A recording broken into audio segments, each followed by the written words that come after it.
Good afternoon, Ian Sauer, Chairman of TasFarmers, with your weekly wrap. Busy week as always. Pleasing this week, we've had a couple of really good wins. The drought assistance after TasFarmers lobbying and interaction with farmers around the state and on the islands. That drought assistance has now been extended statewide. So we think that's great. TasFarmers will play a coordinating role into the future with that, and if you've got issues or problems, then I'm urging you to call the office. We'll be working with Rural Business Tasmania, and we'll also be doing work with the Innovation and Drought Hub, making sure that we can get education and extension and help out into the field. Also this week, we through lobbying King Island with TasFarmers has now got more sailings between King Island. That's about nearly a double the frequency. This is really good. It means cattle can come off and more feed can come on board. However, the issue of using that port at night time has to be resolved. That would have an enormous impact, and TasFarmers will be working with that.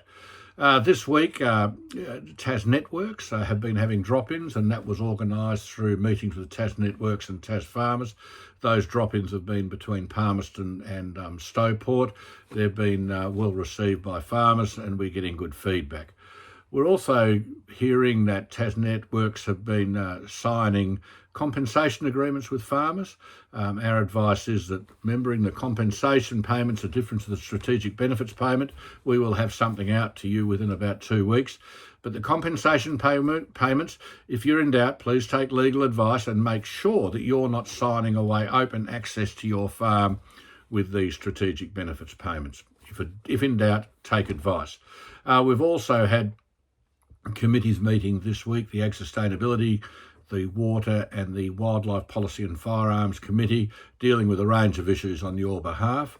Look, it's in desperate and difficult times, we need to be very pragmatic, and those organisations that are dealing with water, we need to have water released as a matter of urgency around the state so farmers can feed sheep. This isn't about feeding crops, this is about feeding sheep, so we need to be able to do that.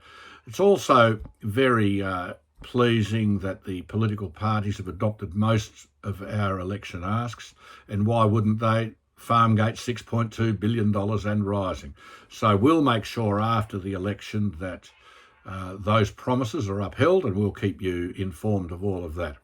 Anyway, tomorrow it'll be election day, and you'll be out voting. What TasFarmers would like to see is stable government. So as you're casting your vote, make sure that you're not just voting for single issues. Make sure that you're voting for organisations or parties that will think about Tasmania and give us all stable government, which of course will help agriculture.